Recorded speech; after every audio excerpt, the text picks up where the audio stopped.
Bonjour, bienvenue dans Instant Stress. Aujourd'hui, nous allons nous intéresser à ce qu'on appelle les microbes et microbiotes.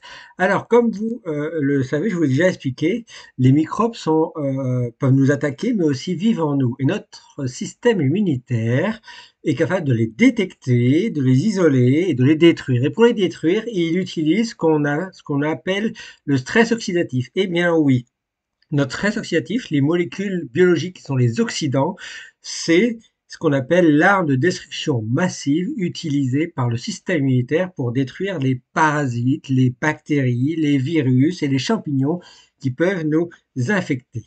Alors, on va commencer par les parasites. Alors, si je vous dis les parasites, on les appelle aussi souvent les protozoaires. C'est des noms un peu barbares. On sait que sur Terre, il existe à peu près 65 000 espèces décrites. Il existe 10 000 parasites qui sont y compris pour l'homme. Et dans ces parasites, alors, vous les connaissez, si je vous dis le paludisme, si je vous dis la toxoplasmose, les trypanosomes, la leishmaniose, si je vous dis la gardiose, et les amibes, par exemple, ce sont des parasites protozoaires qui font des centaines de millions de cas d'infection par an dans le monde et des centaines de millions de décès par an dans le monde. Par exemple, les amibes, c'est 50 millions de décès. Par exemple, le paludisme, c'est à peu près 400 000 décès par an dans le monde. Eh bien, vous avez aussi dans les parasites ce qu'on appelle les vers comme le ténia, comme Ascaris. Eh bien, on estime que dans le monde, il y aurait entre 1 milliard à 2 milliards de personnes qui sont infectées par les parasites que notre système immunitaire essaye de gérer avec notre stress oxydatif, dont 1 milliard avec des vers. Et on ne le voit pas à peu près. Ça fait à peu près entre les vers, par exemple, entre 100 000 et 200 000 décès par an, mais c'est une mort silencieuse, une attaque silencieuse de ces parasites. Et puis, vous avez ce qu'on appelle les champignons. Alors, autant on a les champignons dans la forêt, autant qu'on a les champignons qui vivent en nous. Ces champignons, on estime qu'il y a entre 2 et 4 millions d'espèces de champignons dans le monde. On n'en connaît que décrites que 120 000 espèces. Et sur ces 120 000, on en sait qu'il y a à peu près entre 300 et 600 qui sont pathogènes pour l'homme. Quand je dis pathogènes, ça donne des infections qui peuvent nous rendre très malades. Alors, et puis, euh, dans ces infections, vous pouvez retrouver par exemple des levures, on fait des levuroses, vous pouvez trouver ce qu'on appelle aussi les mycoses. Eh bien, il faut savoir qu'on a aussi des champignons qui vivent en nous, naturellement, qui sont bénéfiques. On appelle ça le mycobiome. Le mycobiome humain, ce sont des levures qui vivent par exemple dans notre estomac, dans nos intestins. Ça représente 0,1% du microbiote en général. Malheureusement, il faut mettre en balance ça avec 1 milliard de personnes qui sont infectées par an avec des champignons qui, eux, ne sont pas bénéfiques et qu'on peut retrouver aussi dans notre corps. Ensuite, on a un autre pathogène ou pas de pathogènes qui vivent en nous, on appelle ça les virus. Alors pour les virus, faut savoir que les virus qui vivent en nous naturellement et qui nous protègent, on appelle ça le virome humain. Il faut savoir que, pour rappel, on a à peu près 30 000 milliards de cellules humaines qui vivent en nous. Eh bien, il y a à peu près 380 000 milliards, c'est-à-dire beaucoup plus de virus qui vivent en nous. On n'est pas forcément humain, on est aussi un peu virus. Eh bien, ces virus qui vivent en nous sont utiles, ils vivent en nous en symbiose. Il faut savoir que pour ces virus, on estime que sur la planète, et ça c'est grâce à des études par exemple qui ont été poussées par l'association et la fondation Tara Océan qui explore les virus, les pathogènes et les bactéries qui vivent par exemple dans les océans et sur Terre. En particulier, ces études ont montré qu'il y aurait entre 200 000 et 300 000 espèces virales sur Terre, probablement jusqu'à 1 million. On en connaît combien à peu près? On en connaît juste 3600. Donc vous voyez, il y a beaucoup de virus qui sont inconnus sur Terre et sur ces 3600, il y en a 129 qui sont pathogènes pour l'homme. Eh bien, il faut savoir que ces virus, dans les océans, par exemple, ce sont des piégeurs de CO2. Ils tuent en particulier, ils jouent sur la séquestration du CO2 parce qu'ils tuent en particulier le phytoplancton qui, eux, sont des piégeurs de CO2. Donc, les virus sont capables de gérer le taux de CO2 dans les océans et donc, in fine, dans l'atmosphère. Ensuite, il faut savoir que le phytoplancton et le zooplancton, et surtout le phytoplancton, produit l'oxygène atmosphérique. Cet oxygène atmosphérique, c'est l'oxygène qu'ensuite on respire. La majorité de l'oxygène que nous respirons provient donc des océans. C'est pour ça que les océans sont importants. Eh bien, les virus sont détenteurs à peu près de 40% des bactéries et puis aussi des phytoplanctons qui vivent dans les océans. Et on a aussi des bactéries qui utilisent le soleil pour faire des choses qui ressemblent à de la photosynthèse et qui aussi produisent éventuellement de l'oxygène. Donc vous voyez, les virus sont très importants pour, in fine, l'oxygène que l'on respire. Et il faut savoir que dans notre propre ADN, notre propre patrimoine génétique, nous, on n'est pas totalement humain. 8% de notre ADN, c'est de l'ADN viral. Eh bien oui, les virus ont laissé des traces dans notre ADN.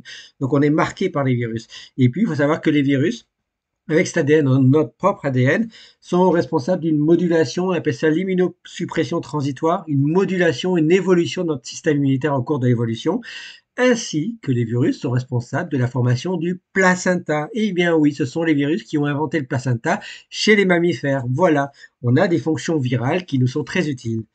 Et puis enfin, pour finir, eh bien, il faut savoir qu'on a en plus des virus, des champignons, des parasites, on a ce qu'on appelle les bactéries.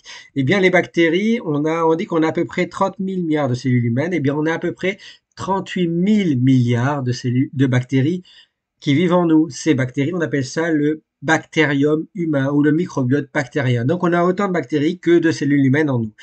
Eh bien, il faut savoir qu'il existe des bonnes bactéries, par exemple les bactéries comme les lactobacillus, les bifidobacterium, qu'on peut retrouver aussi sous forme de ce qu'on appelle des probiotiques.